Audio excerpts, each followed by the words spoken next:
I'm Charlie Milburn from the MDNews Network. At the 2011 American Medical Association Annual House of Delegates meeting in Chicago, we spoke with Dr. Peter Carmel, incoming AMA president, about his vision for implementing healthcare reform and moving the organization forward. Thanks for joining us, Dr. Carmel. The outgoing AMA president stated that moving forward is no longer only the option of choice, but the only option and the only choice. What steps should the AMA take to continue that momentum? It's clear that our current healthcare system is not sustainable. It must be changed.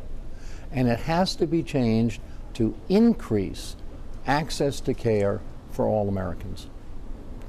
We have to deal with the rising costs of healthcare.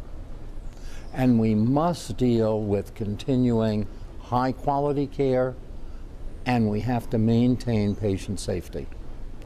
Those four things guide the AMA's push forward in healthcare reform. Recent media coverage has focused on dissension in the AMA because of its affirmative stance on healthcare reform. What would you say about this to physicians outside the organization? We understand a diversity of opinion.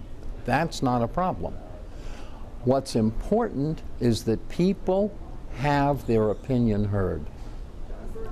When everybody has their opinion heard and the House has voted on a policy, it is the responsibility of the leadership of the AMA to try to enforce that policy. I see.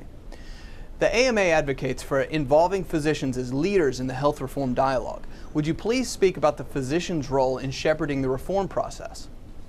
Physicians have the responsibility to make our health system equitable, accessible, and affordable.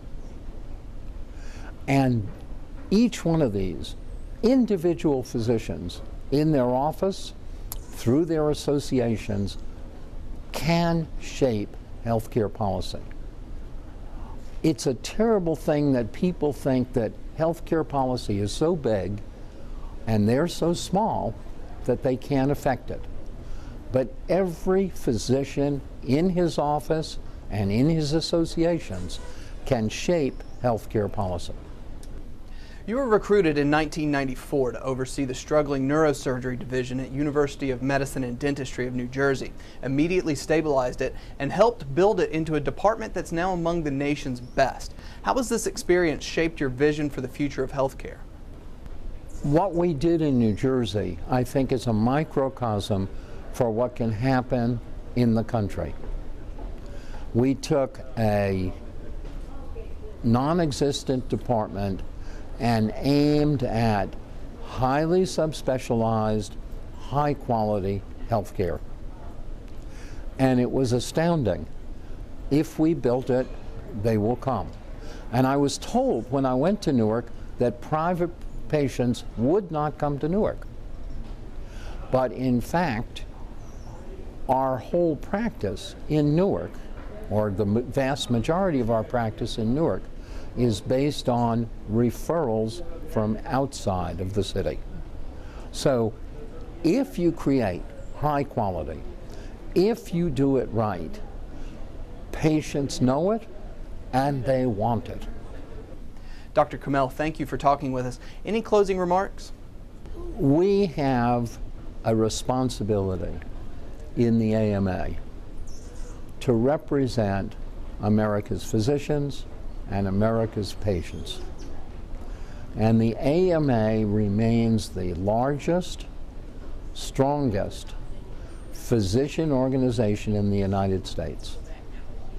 The public believes we speak for doctors, the government believes we speak for doctors, and the Congress believes we speak for doctors. That's an important mission, and that's what I hope to advance. Thanks for watching this MDNews Network special report, and a very special thanks to our guest, incoming AMA President Dr. Peter Carmel.